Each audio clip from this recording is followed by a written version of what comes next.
Salut Ian, comment ça va? Salut, ça va bien. Hey, j'ai tellement de choses à dire aujourd'hui, là, je ne sais même pas où commencer, mais tantôt, on va avoir un autre invité. On a deux invités aujourd'hui. Vincent va venir nous parler de quelque chose qui est nouveau dans Teams, mais ça a le rapport avec ce qu'on a discuté hier avec l'enseignante de quatrième année qui utilisait le Insights dans son Teams, parce que Vincent, il y a des liens à faire, en tout cas, avec ce qu'on a fait hier. Mais veux-tu nous présenter notre invité? Oui, ça me fait plaisir. Alors, c'est Maddie Cugnot, qui est une ex-élève de notre conseil. On ne cesse pas de le dire. J'espère que tu n'es pas tanné d'entendre ça. Non, pas du tout, pas du tout. Elle est fière. Elle est fière d'être une ancienne élève de... Oui, ben oui.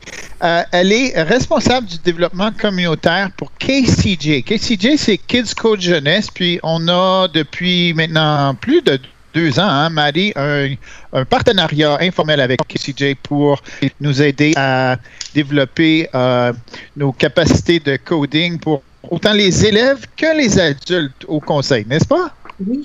Oui. Merci de m'avoir aujourd'hui. Ben oui, je suis tellement content que tu sois là parce que je suis allé fouiller dans votre site web puis j'ai vu des choses qui vont vraiment intéresser les gens au sujet de Kids Code parce qu'on pourrait penser que c'est fini les ateliers en personne parce qu'on ne peut pas rencontrer les jeunes, alors ça vient de s'éteindre, mais c'est pas le cas, hein, Marie?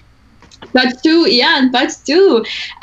Puis je suis vraiment excitée de parler un peu plus de nos programmes. Nous venons récemment, nous avons décidé de livrer ces mêmes programmes en ligne, donc de manière virtuelle. Puis j'aimerais vous montrer ceci sur nos sites web pour vous montrer comment vous pouvez y prendre avantage. Donc, je vais partager mon écran. Puis ici, on a plusieurs programmes qui sont pour nos éducateurs et nos élèves également. Donc, je suis ici sur le site web Kids Code Jeunesse. Et nous avons notre page éducateur ici que vous pouvez visiter. Puis, ça va vous donner toute l'information que vous avez besoin pour tout ce qui concerne nos formations d'enseignants et enseignantes virtuelles. Donc ici, nous continuons avec nos programmes d'intelligence artificielle, de programmation, de pensée computationnelle ou algorithmique. Puis c'est tout livré en ligne avec nos instructeurs, nos animatrices KCJ. Puis ici, ça nous donne un peu d'informations. Donc, la durée est d'environ 1 heure, 90 minutes. Ce sont pour les éducateurs de la maternelle au 8e. Puis notre niveau, c'est débutant, intermédiaire, mais vraiment n'importe qui est encouragé de nous joindre. Donc, ici, vous pouvez vous inscrire en utilisant le petit bouton s'inscrire. Puis ça va vous donner encore plus d'informations en ce qui concerne les prochaines étapes. Là, c'est sûr que nous, on a un lingo maintenant de l'enseignement à distance qui est au sujet de asynchrone et synchrone. Tu es familière avec cette expression, Marie? Non, je ne pense pas.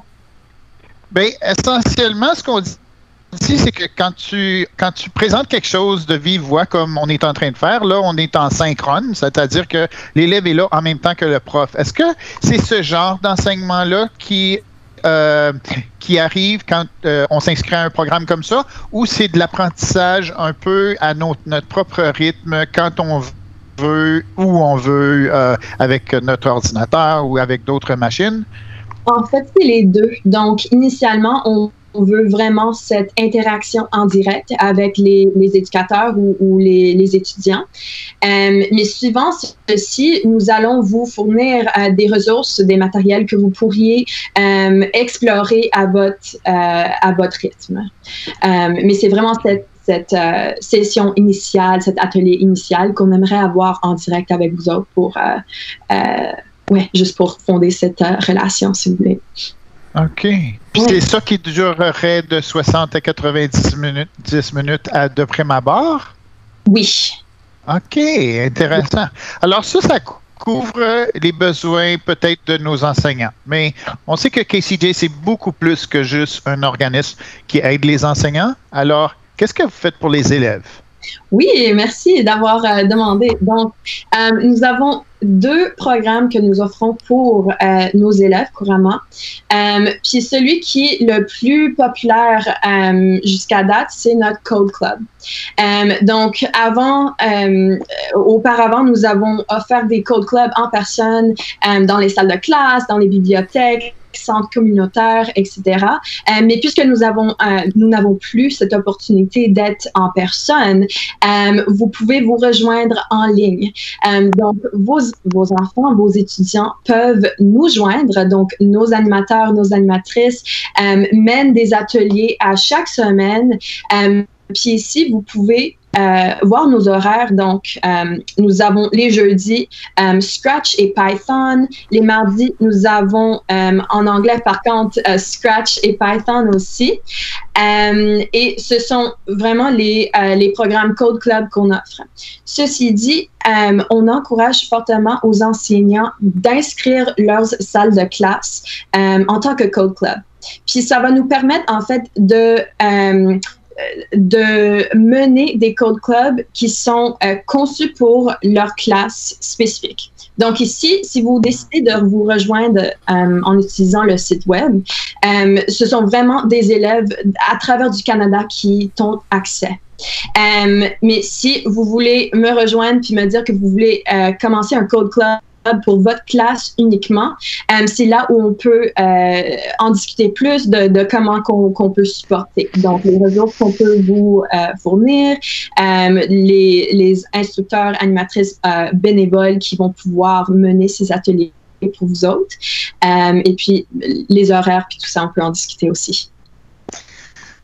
Bien, on est tellement heureux de voir que votre organisme est vraiment pas juste une copie cheap de ce qui est là en anglais. C'est vraiment un organisme qui fonctionne autant en français qu'en anglais. Puis, t'es tellement une bonne porte-parole pour l'entreprise, Maddie, l'entreprise à but non lucratif. Puis, on est vraiment très fiers de toi. On cesse pas de te le dire, mais continue le beau travail à enseigner aux adultes et aux élèves. Hein? Tu fais les deux? Oui, je fais les deux. Puis en français, alors on est vraiment très fiers de toi. Merci Yann, j'apprécie ça beaucoup. Puis je suis fière d'être ancienne de CS Viamonde. C'est vraiment grâce à vous que j'ai même trouvé cette opportunité. Donc, je vous remercie. Ah, c'est gentil de le dire. Et puis, Ian, on a vu comment les clubs de Minecraft sont vraiment populaires maintenant. Alors ça donne aux profs une autre alternative là parce que tu sais, commencer un Teams avec un club de coding, ça serait super le fun aussi, tu sais. Oui, puis ça n'a pas besoin, il n'y a pas de fardeau là pour le prof parce que tout ce qu'il faut faire, c'est il faut mettre le pied dans la porte. Puis après ça, ben, c'est quelqu'un d'autre qui va s'occuper de vos jeunes dans ces clubs-là. Alors, vraiment, il n'y a rien à perdre là-dedans. Tu peux apprendre avec tes élèves. Oui. Oui, on encourage ça. Puis on encourage aux familles aussi de participer. Oui. De parents, de sœurs ou de frères qui viennent ensemble. Puis c'est très beau comme. OK. Oui. Est-ce que tu peux rallumer ta caméra pour le mot de la fin, Marie? Oui, bien sûr, désolée. On peut te saluer en bonne forme pour les spectateurs là, parce qu'ils t'ont juste entrevu au tout début, là, puis... Désolée, oui, là, je peux partager mon écran. Reviens, Marie, reviens! OK. Ah, est-ce que je suis là? Oui, moi, je te vois. Non. Oui? OK. Désolé, moi, je dois avoir quelque chose, là, mais c'est pas grave. Moi, je lag. Moi, je lag en arrière. T'as mis un plus tard dans les maritimes, c'est ça. En tout cas. OK. Merci beaucoup, Maddie. Merci beaucoup. Oui, merci à vous. Puis si jamais il y en a qui veulent plus d'informations, vous pouvez vous inscrire ou vous abonner à notre infolettre, puis chercher dans notre site web, même m'envoyer un courriel. Donc, je peux vous partager ces informations pour partager avec vos enseignants. Excellent. Je vais mettre tes coordonnées. On va mettre les liens. Hein? Oui. Je vais mettre les coordonnées dans la description de la vidéo pour que tout le monde puisse le retrouver facilement. Excellent. Bon, ben merci beaucoup. Puis je vous souhaite une très belle restante de la journée. Merci, toi aussi. Merci. À la prochaine. Merci. À la prochaine. Ben, est-ce que tu veux appeler notre ami Vincent? Déjà fait. Déjà fait. OK. Là, on attend que ça réponde. Ben, espérons qu'il va répondre, hein? Oui. C'était arrangé avec le gars des vues là, qu'on faisait ça aujourd'hui. Vincent va venir nous parler d'une nouveauté. Alors, bonjour Vincent. Hey. Bonjour Raph, bonjour Ian. Salut Vincent. Oui. Ça va? On est à 2 places en même temps aujourd'hui, hein? Oui, c'est ça, vous deux là. Exactement. C'est incroyable comment vous êtes capable de faire ça. Mais c'est ça. C'est multitâche. L'ultime multitâche. Vincent est ici pour nous parler aujourd'hui de quelque chose qui est nouveau pour nous dans Microsoft Teams. C'est parce que, tu sais, on savait qu'il y avait beaucoup de changements. Là, on a eu les 9, on peut voir 9 images en même temps. On peut lever la main. Vincent était super excité de pouvoir lever sa main. Et là, il y a une autre nouveauté, puis je voulais que Vincent soit la personne pour l'annoncer à tout le monde, pour nous en parler. Parce qu'il était tellement excité là, de l'avoir. Puis il le demandait, ça fait comme un mois là, qu'il demande ça dans Twitter. C'est comme, pourquoi est-ce que les autres ont ça, puis nous autres, on n'a pas ça? Ah oui, c'est ça. On l'a. Alors là, c'est toi qui vas l'annoncer. Moi, je ne dis même pas qu'est-ce que c'est là. C'est toi qui vas leur dire c'est quoi. Excellent. Alors, j'annonce à Viamonde surtout l'ajout d'une liste d'assiduité pour nos réunions pour indiquer le nombre de participants, qui a participé, à quelle heure ils ont rentré, à quelle heure ils ont quitté et la date. Oh mon Dieu. Ça va nous aider avec Minecraft, avec le club? Ça pourrait bien, oui, ça pourrait bien. Ça fonctionne avec n'importe quelle réunion, mais c'est seulement l'organisateur qui peut voir ça, n'est-ce pas? Comme tu peux pas. Ça. Je sais que quand tu organises une réunion, tu peux avoir d'autres personnes qui présentent, mais les présentateurs ne sont pas les personnes qui vont avoir ce rapport-là. C'est vraiment juste l'organisateur. Donc, il faut s'arranger. Si tu veux l'avoir, il faut que toi, tu organises la réunion. Il ne faut pas que ce soit quelqu'un d'autre. Veux-tu nous montrer un petit peu à quoi ça ressemble, cette affaire-là, puis comment ça fonctionne? Je vais juste donner un petit partage de mon écran. Là. OK. Alors, premièrement, une fois rentré dans la réunion, on clique sur « Afficher les participants », qui est la petite icône vers la droite de la barre. Et quand on rentre, autrefois, on voyait seulement la liste des participants, puis avec l'option de fermer la fenêtre. Oui, ou inviter quelqu'un ou envoyer un lien à quelqu'un pour se joindre. Right? Oui, ça, c'était nos choix. Oui. Présentement, ce qu'on voit de nouveau, ces deux autres petites icônes sur la petite flèche qui pointe vers le bas, nous indique télécharger la liste d'assiduité de la rencontre. Et le bouton juste à côté, l'icône à côté, le petit crochet avec le X, c'est pour gérer les permissions. Pour mettre un crochet, finalement. Pardon? Pour mettre un crochet, finalement, je suppose. Non, c'est juste pour ajuster les permissions des participants. Les options de la réunion. Ça t'amène directement dans options de la réunion. Alors, si tu n'as pas fait, tu juste reculer un petit peu là, si tu n'as pas fait tes options ou tu veux changer d'idée sur les options que tu avais choisies, sur qui peut présenter et tout ça, là, tu peux les changer ici pendant la réunion même. Oui, c'est vraiment pratique. Alors, c'est vraiment deux nouveautés, pas juste une. Oui. Alors, une fois qu'on a téléchargé la liste d'assiduité, on peut accéder à la liste de deux façons. Une façon, c'est à l'intérieur de Teams. Si je vois dans la manche gauche, je vois les fichiers. Je clique sur Fichier. Et là, je peux cliquer sur Téléchargement. Parce que le fichier d'assiduité se fait télécharger ton ordi. Et il apparaît ici par défaut avec le titre Meeting Attendance List. D'accord. Alors, c'est juste un document CSV pour Excel. Et quand tu l'ouvres, il va ouvrir dans le format Excel. L'autre moyen, c'est de juste naviguer à ton dossier de navigateur de fichiers, explorateur de fichiers, c'est-à-dire, encore une fois, dans téléchargement. Et là, tu vois, la liste va apparaître ici. List, ouais. OK. Oui, Meeting Attendance List. Une fois qu'ils sont là, je peux les renommer facilement. Pour me donner un peu plus d'ordre, je peux les télécharger dans un autre dossier. Oui, ben parce que s'ils ont toujours le même titre à tous les jours, là, tu vas pas savoir lequel qui est lequel. C'est ça, tu sais. OK, ouais. Et c'est ça. Et par défaut, ils ont toujours le même titre. Yeah. Alors ici, je vois il y a 2 participants. Et j'ai téléchargé la liste. Alors, je vois ici, une fois que j'ouvre le fichier, je vois qui a rejoint, qui a quitté. C'est ça. Puis ça, c'est la réunion fictive qu'on a eue ce matin là, pour avoir des données. Là. Mais Ian, veux-tu regarder dans l'action de l'utilisateur et me dire ce que tu vois ici, là, comme quand est-ce que les gens ont rejoint la réunion et quand est-ce qu'ils ont... Ben, ils ont 2 choix. Soit qu'ils ont rejoint la réunion ou ils ont... Ah, gauche. Ça, c'est drôle. They left the meeting. On demande à Microsoft, est-ce que vous pourriez traduire les choses? Puis là, ils disent oui. Pas de problème. Sure. Alors, ils passent tout dans un logiciel qui fait de la traduction. Puis ils disent, OK, ça a été traduit. On l'a fait. On a fait la traduction. Alors, pour les pros, c'est juste important de savoir que gauche veut dire quitter. Oui, c'est ça. Quitter la réunion.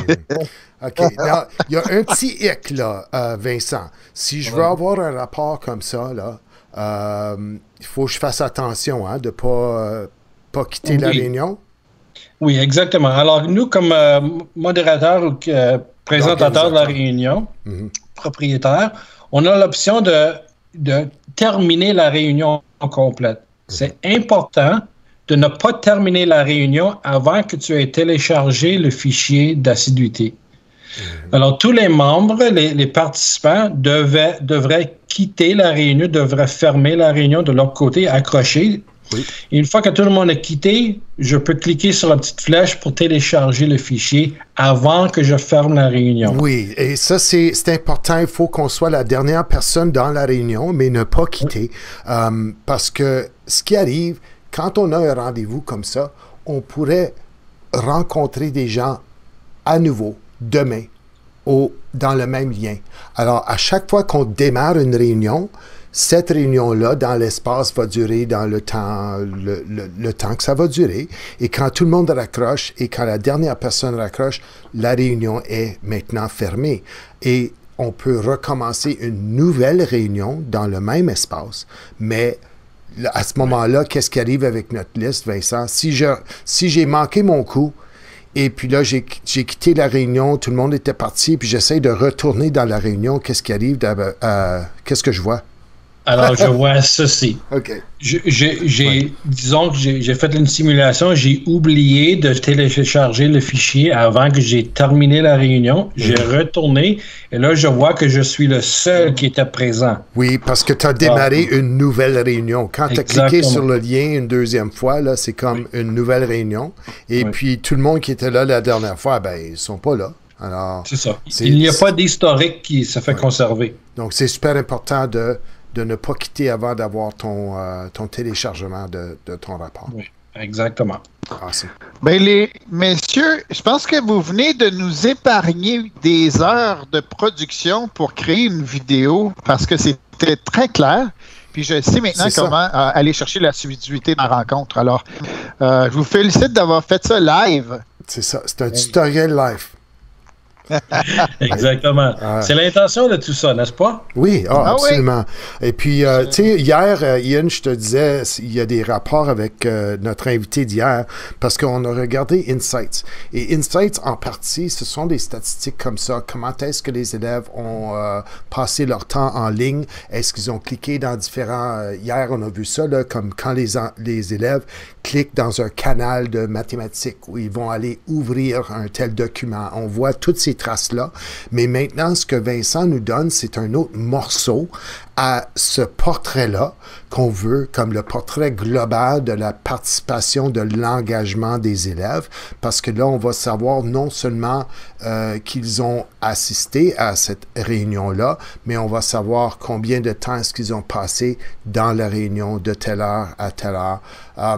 Ça ne peut pas tout remplacer parce que, comme on a vu hier, même si un élève n'écrit rien, dans le clavardage, par exemple, de la réunion, ça ne veut pas dire que l'élève n'a pas participé de vive voix.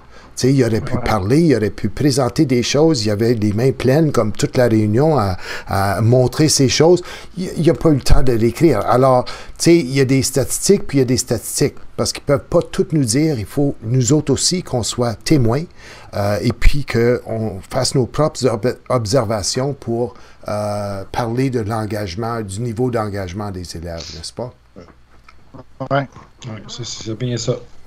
Alors, merci beaucoup, Vincent, pour nous aider avec ça. Puis, la prochaine fois qu'il y a une autre nouveauté, on va faire un autre tutoriel live comme ça. Là, ça va exactement. C'est le mieux. C'est le mieux, je pense. All right. Merci. OK, merci. Bon après-midi, les amis. À plus tard. À plus tard. Salut. Et la dernière chose, Ian, aujourd'hui, c'est toi qui voulais parler un petit peu des demandes là, hein, dans Aide Pédago. Oui, c'est ça? Oui, absolument.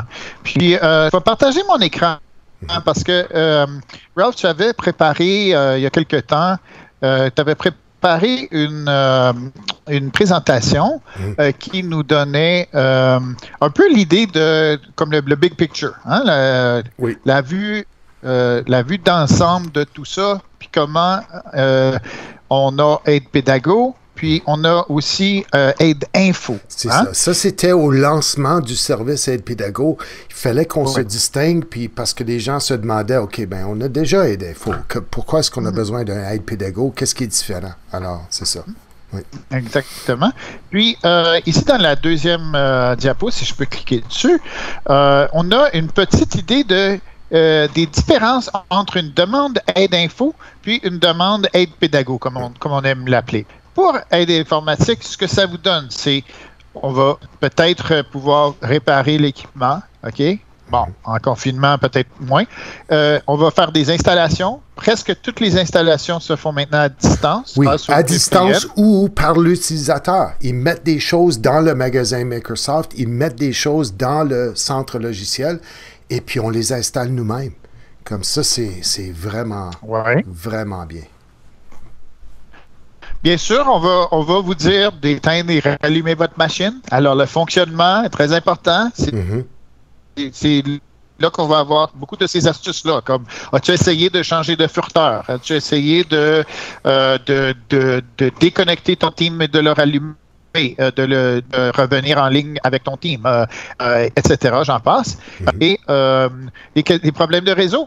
Et finalement, des nouveaux comptes, nous, on n'y peut rien. Alors, c'est vraiment Aide informatique. Oui. Pour des nouveaux comptes ou bien un mot de passe perdu, ça ne donne absolument rien de nous écrire là-dessus. Nous, on ne contrôle pas ça du tout.